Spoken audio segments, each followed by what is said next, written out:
On a quiet night in 1982, Italian banker Roberto Calvi is on the run. He has spent a lifetime working for Banco Ambrosiano, a bank whose biggest customer is the Vatican. But now he's a fugitive, desperately trying to escape the long arm of the law. An Italian smuggler arranged for him to be driven overnight to Austria, where he shuttled between several cities for a few days before boarding a private charter in Innsbruck for a flight to London. After arriving in London, he finally can catch his breath. He has no idea what fate awaits him. The body of a missing Italian financier, Roberto Calvi, the central figure in a $790 million bank fraud scandal, was found hanging from a London bridge Friday, the police said today. Mr. Calvi, dismissed as head of Italy's second-largest private bank, had been missing for 9 days. The police said a stroller came across his body early Friday, hanging from the scaffolding of Blackfriars Bridge over the Thames River in the heart of London's financial district.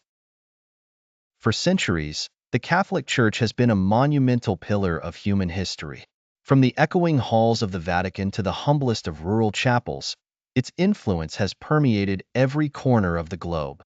But it is also a powerful financial institution.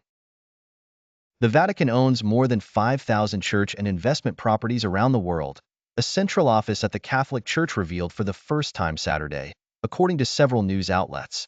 Well, I think every Catholic who reads a story like this ends up caring. The Vatican's need to generate revenue, like any large institution, has occasionally led to decisions that some could perceive as morally ambiguous. It is the height of the Renaissance, and Italy is the epicenter of this movement. With major contributions in painting, sculpture, literature, and architecture.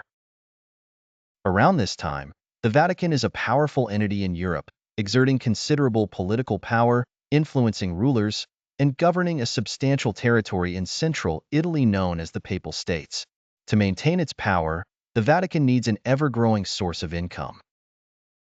It relies on a brilliant strategy to take Vatican finances to the next level. Selling indulgences, the Church found the money it needed in the selling of so-called indulgences, a 6th-century invention whereby the faithful paid for a piece of paper that promised that God would forego any earthly punishment for the buyer's sins. The Vatican set prices according to the severity of the sin, and they were initially available only to those who made a pilgrimage to Rome. This strategy has brought significant income to the Vatican, causing its assets to skyrocket. But what the Church doesn't realize is that this strategy for generating extra income is quickly getting out of control. The licentious lifestyle of the papal court and the widespread abuses in selling indulgences became a rallying cry for Martin Luther and the Reformation. Ultimately, Martin Luther's Reformation transforms the religious world.